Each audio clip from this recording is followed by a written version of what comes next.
ഈശോ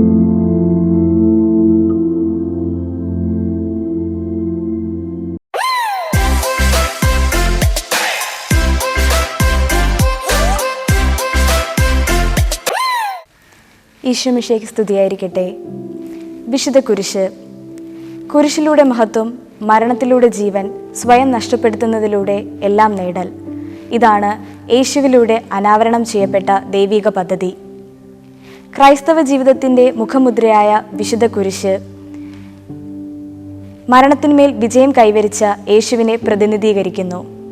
മാനവരാശിയുടെ വീണ്ടെടുപ്പിന് വേണ്ടിയാണ് ത്യാഗപൂർണമായ ക്ഷമയിലൂടെ ഈശോ കുരിശിൽ പ്രാണൻ വെടിഞ്ഞത്. അതിനാൽ തന്നെ കുരിശ് നമ്മെ ക്ഷമയുടെ പാഠം പഠിപ്പിക്കുന്നു. മനുഷ്യനെ മനുഷ്യനുമായും മനുഷ്യനെ ദൈവവുമായും ബന്ധിപ്പിക്കുന്നതിൻ്റെ അടയാളമാണ് വിശുദ്ധ കുരിശ്.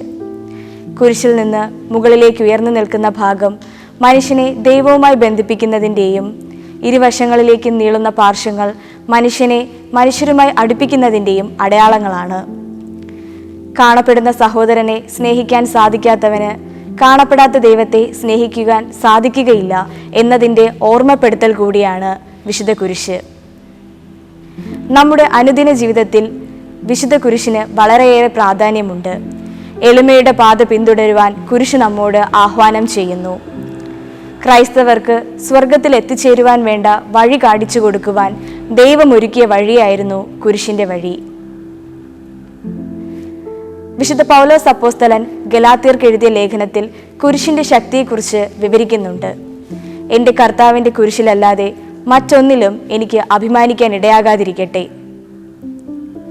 നമ്മുടെ നിത്യജീവിതത്തിൽ വലിയ വിഷമഘട്ടങ്ങളിലൂടെ നാം കടന്നു പോകുമ്പോൾ അവയെല്ലാം നമ്മിൽ പൂർത്തിയാകാനിരിക്കുന്ന ദൈവിക പദ്ധതികൾക്കായി തുറക്കുവാനുള്ള വാതായനങ്ങളാണെന്ന് നാം തിരിച്ചറിഞ്ഞാൽ നമ്മുടെ അനുദിന കുരിശുകളും ഭാരമില്ലാത്തതായി തീരും. സഹനവും മരണവും ഒഴിവാക്കി ജീവൻ നേടാമെന്ന പ്രലോഭനം നേരിട്ട യേശുനാഥൻ സന്തത സഹചാരിയായ സഹനത്തെ ഒഴിവാക്കാൻ ശ്രമിക്കുന്ന മക്കൾക്ക് സഹനത്തിൻ്റെ മഹത്വം വെളിപ്പെടുത്തി കൊടുത്ത നിത്യസന്തോഷത്തിൻ്റെ അടയാളമാണ് വിശുദ്ധ കുരിശ്.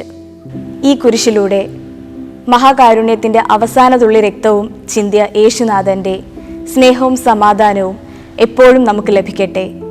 ആമേൻ.